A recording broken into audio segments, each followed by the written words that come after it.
2022, 2024-এর পর 2026 টানা 3টি টি-20 বিশ্বকাপের সেমিফাইনালে ইংল্যান্ডের বিরুদ্ধে খেলতে নামছে ভারত।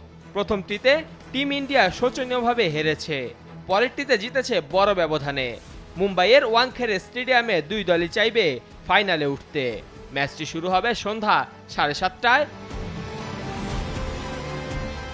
ভারত টি-20 বিশ্বকাপের ডিফেন্ডিং চ্যাম্পিয়ন। রাতে টিম ইন্ডিয়া আবারও মাঠে নামছে আরেকটা ফাইনালের টিকিট নিশ্চিতের লড়াইয়ে।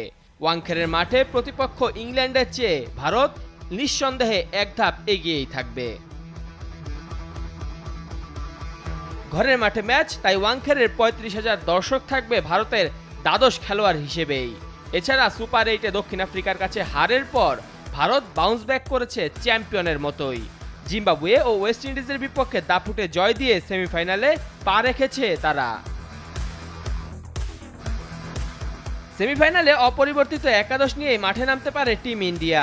পিচ রিপোর্টের ওপর নির্ভর করে বোলিংয়ে একটি পরিবর্তন হতে পারে। তবে ভারতীয় টিম ম্যানেজমেন্ট একটু চিন্তিত ওপেনার অভিষেক শর্মার ব্যাটের রান খরা নিয়ে।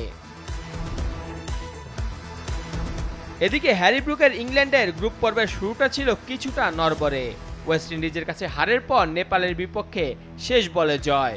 তবে সুপার 8-এ এসে ঠিকই চেনা ছন্দে ফিরেছে ইংলিশরা।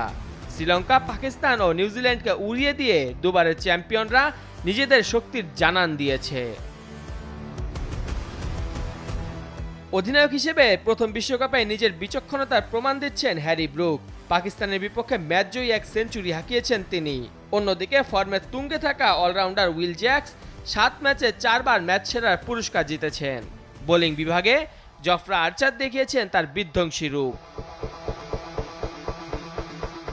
সব মিলিয়ে কেউ কাউকে ছাড় দেবে না এতটুকুও বোঝাই যাচ্ছে। এখন দেখার বিষয় নার্ভের লড়াই জিতে ফাইনালের মঞ্চে কারা হয় নিউজিল্যান্ডের প্রতিদ্বন্দ্বী। মেহেদী হাসান মুন্না, নাগরিক।